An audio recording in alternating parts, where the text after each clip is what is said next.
حضرت علی رضی اللہ تعالیٰ عنہ فرماتے ہیں کہ جس انسان کو غصہ زیادہ آتا ہے وہ اتنا ہی زیادہ محبت کرنے والا اور صاف دل ہوتا ہے۔ توبہ کرنے کے لیے گناہ کا ہونا ضروری نہیں، توبہ کرنا بذات خود ایک عبادت ہے، جتنی کی جائے روح میں نکھار آتا ہے۔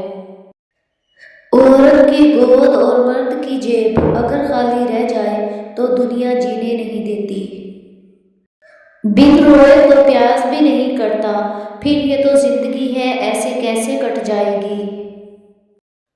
جب تم کسی کو اکیلا دیکھو تو سمجھ جاؤ کہ وہ ایک سچا انسان ہے، کیونکہ بھیڑ ہمیشہ منافق کے ساتھ ہوتی ہے۔ جو وقت کی قدر کرتا ہے وہی کامیاب ہوتا ہے، کیونکہ وقت کسی کا انتظار نہیں کرتا۔ اچھا انسان مطلبی نہیں ہوتا، بس وہ دور ہو جاتا ہے ان لوگوں سے جو اس کی قدر نہیں کرتے۔ روزانہ 100 مرتبہ لا حول ولا قوت الا باللہ پڑھنے سے زندگی کی تمام مشکلیں آسان ہونے لگتی ہیں۔ غصے میں کہے گئے الفاظ واپس نہیں آتے، رشتے ٹوٹ جائیں تو جڑنا مشکل ہو جاتا ہے، اس لیے غصے کے وقت سوچ سمجھ کر بولیں۔ ہر نماز کے بعد 7 مرتبہ یا سلام پڑھنے سے دل کی بے چینی کم ہو جاتی ہے۔ بیوی کی مسکراہٹ شوہر کی ذمہ داری ہے اور شوہر کا سکون بیوی کی محبت سے جڑا ہے۔ جن کے دل جتنے نرم ہوتے ہیں زندگی ان کے ساتھ اتنی ہی سختی سے پیش آتی ہے۔ جو بارش میں 7 رنگوں کی دھنک دکھا سکتا ہے اس کے لیے دکھ کو سکھ میں بدلنا کیا مشکل ہے۔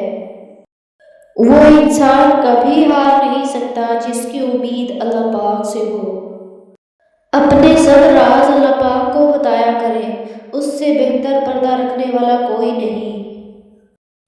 نفسیات کے مطابق انسان کا جسم رات کو 3 سے 4 بجے تک انتہائی کمزور پڑ جاتا ہے، یہی وہ وقت ہے جب اکثر لوگ سوتے ہوئے انتقال کر جاتے ہیں۔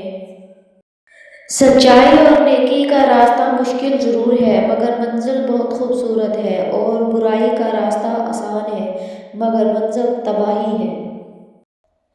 قرآن پاک میں ارشاد باری تعالیٰ ہے، اور تمہاری حمایت اور مدد کے لیے اللہ کافی ہے۔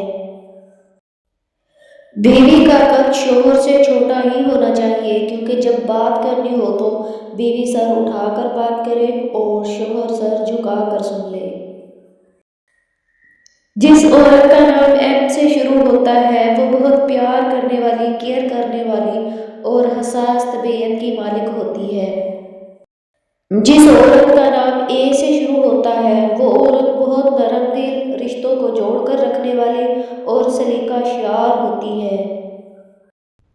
جس عورت کا نام ایس سے شروع ہوتا ہے وہ عورت بہت جذباتی اور پیار محبت کی بھوکی ہوتی ہے، جس کے ساتھ بھی مخلص ہو کر چلے اسی سے دھوکہ کھاتی ہے۔ قسمت اور بیوی تنگ تو کرتی ہے لیکن جب ساتھ دیتی ہے تو زندگی بدل دیتی ہے۔ لوگوں کو دوسروں کے بدلے ہوئے رویے نظر آ جاتے ہیں اور اپنی حرکتوں کا پتہ نہیں ہوتا جو اس تبدیلی کی اصل وجہ ہوتی ہے۔ امام جعفر صادق علیہ السلام سے پوچھا گیا کہ ایک عورت کے 2 جڑواں بچے ہوں تو کیسے پتہ چلے کہ ان میں بڑا کون سا ہے اور چھوٹا کون سا ہے؟ آپ نے فرمایا جو بعد میں دنیا میں آیا وہ بڑا ہے اور جو پہلے دنیا میں آیا وہ چھوٹا ہے، کیونکہ بعد میں آنے والے کا حمل پہلے ٹھہرا تھا۔ Please subscribe my channel.